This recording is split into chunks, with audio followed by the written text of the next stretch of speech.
O auge do Império Manchu, né, da dinastia Qin, foi justamente o século XVIII, ou seja, um século aí antes do colapso que nós vamos ver no século XIX.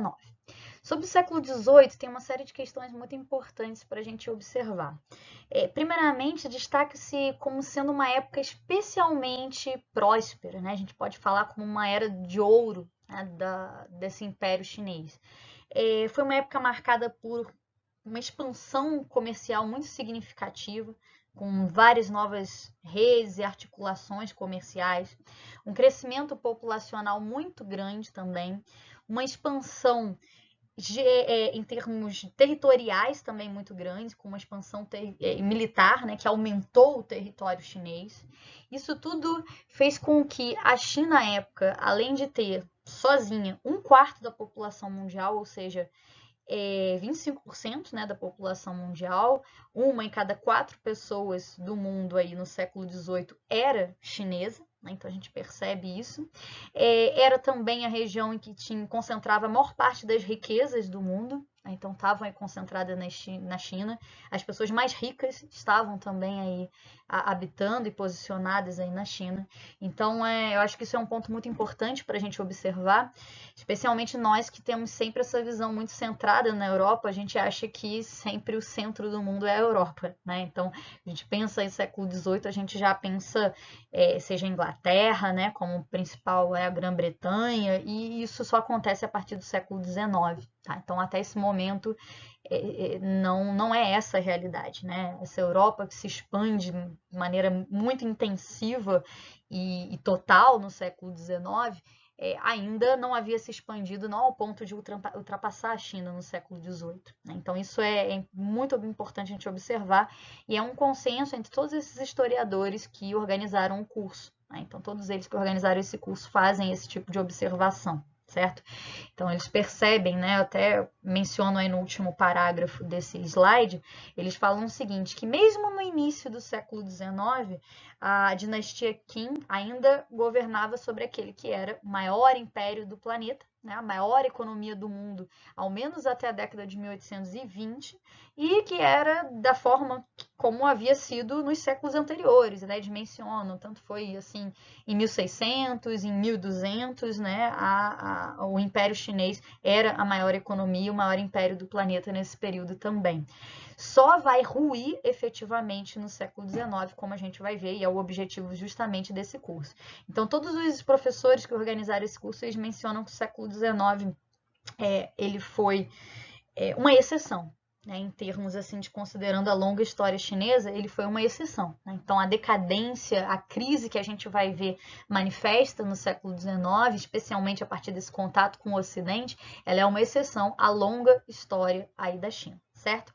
Ainda para a gente observar esse período, né? Esse período, então, teve o período do século XVIII, né? No final do século XVII e no avançar do século XVIII, teve alguns grandes imperadores, né, que ficaram conhecidos justamente como as lideranças no decorrer dessa época gloriosa, que foram justamente o Kangxi, Yongzheng e o Qianlong, né? Então esses 3 imperadores que se seguiram, né, eles pegaram justamente esse período muito próspero da história da China. No entanto, quando foi chegando o final do século XIX, a gente já vai ver algumas modificações, né? O filho desse último imperador, que era o Shanqin, ele já enfrentou uma situação um tanto mais difícil, com algumas dificuldades, alguns problemas em relação até a próprios limites da expansão chinesas, da expansão militar, da expansão econômica chinesa, que acabaram produzindo como alguns resultados um aumento da corrupção.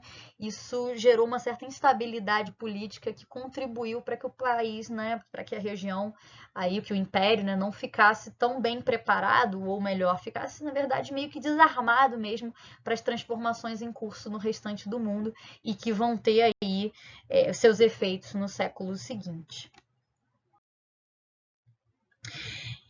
Outro aspecto importante da gente observar é como a China se relaciona com o mundo, né? Com o seu entorno e com o mundo. Então, aí nesse ponto, observa-se essa questão dessa ordem mundial chinesa, né? Ou seja, como que a China se observa e se posiciona, né?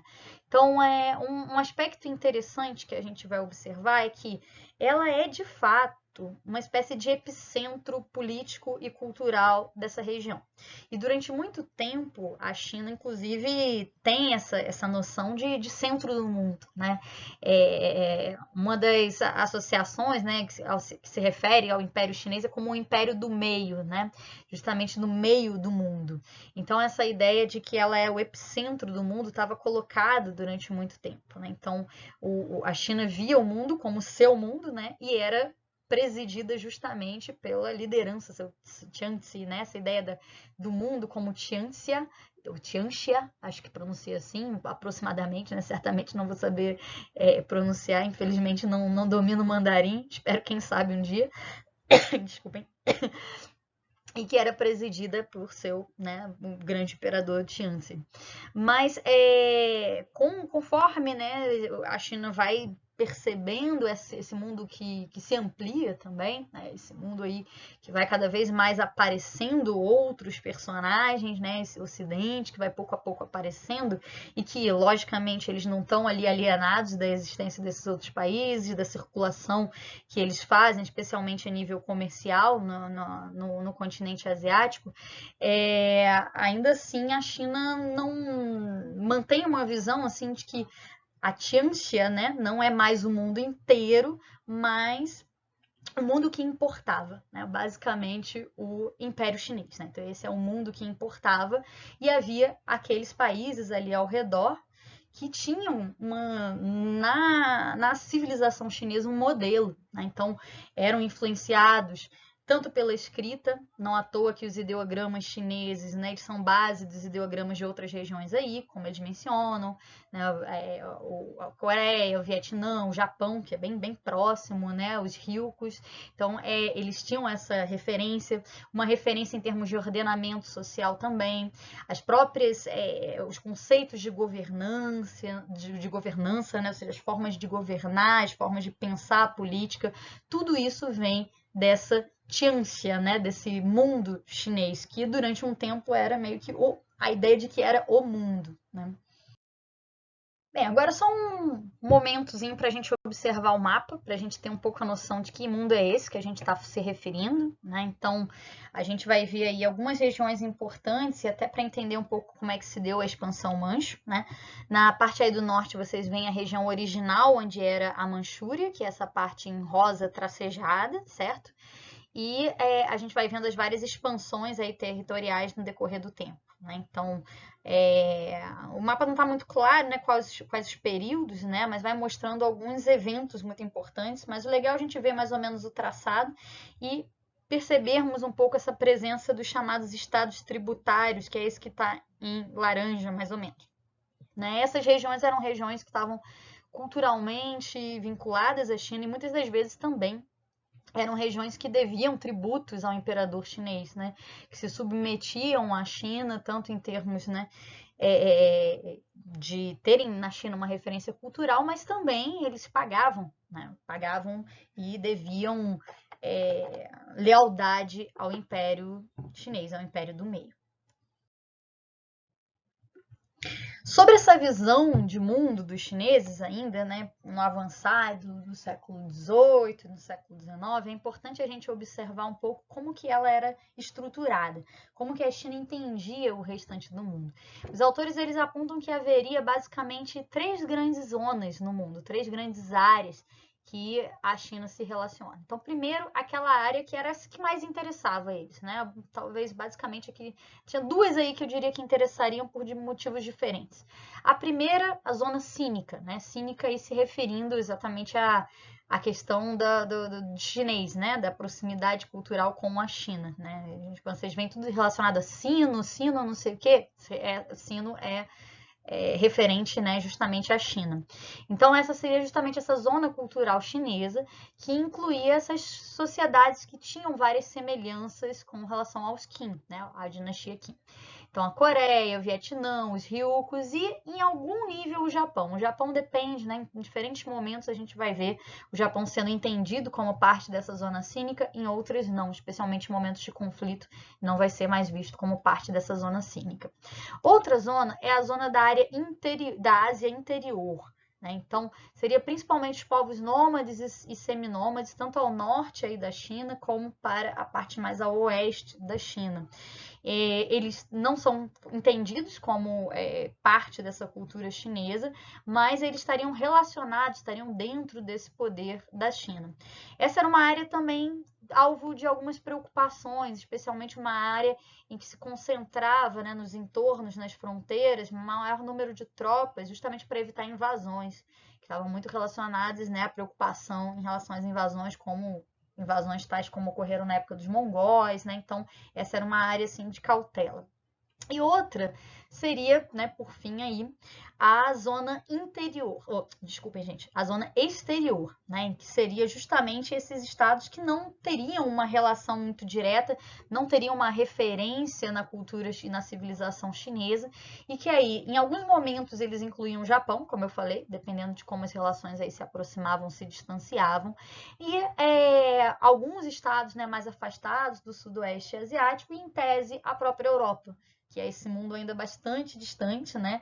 E que é vista como esses bárbaros exteriores que não têm referência nessas tradições, não tem essa referência cultural chinesa.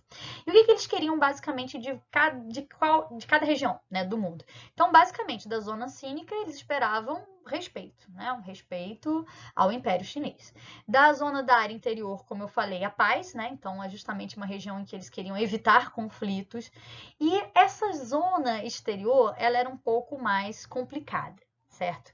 Então, num primeiro momento, eles tentaram integrar essa região, né, especialmente aqueles que buscavam realizar transações comerciais com a China. Eles tentaram integrá-los como grupos de nações tributárias, ou seja, que prestassem lealdade ao império, né?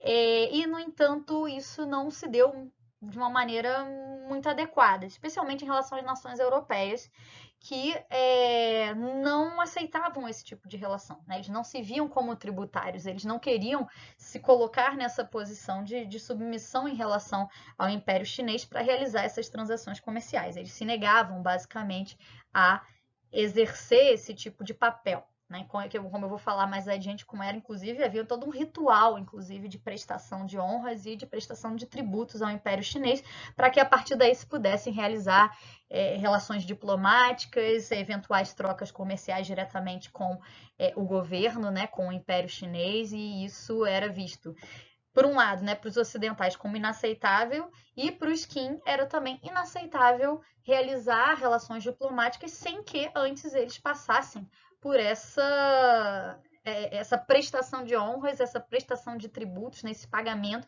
para que a partir dali a gente comece a negociar, né? Então os Qin esperavam isso e os ocidentais, né, as nações ocidentais não aceitavam isso, certo?